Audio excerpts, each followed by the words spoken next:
रामनामवरानने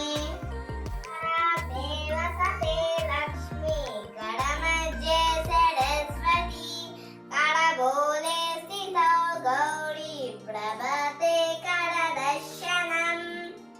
उत्तरासने देवी पर्वतस्तनमण्डले विष्णुपत्नी नमस्तुभ्यं पादस्पर्शं समस्वामि ॐ भूर्भुवः स्वः तत्सवितुर्वरेण्यं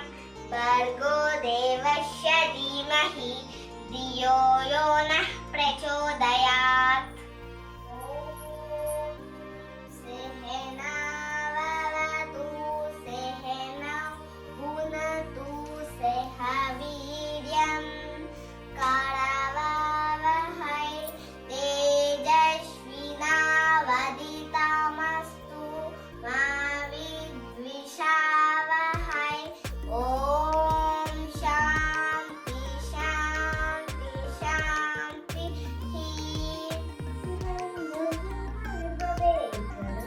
छाया तावत्र योगशमनाय औषधाय तृष्णादिविशिखजलाग्निभुजङ्गरोग क्लेशव्ययाय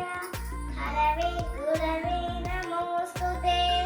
रतिशङ्करतुषाराभं श्रियार्णवसमुद्भवं नमामि शशिनं शोभं शम्भोर्मकुटभूषणम्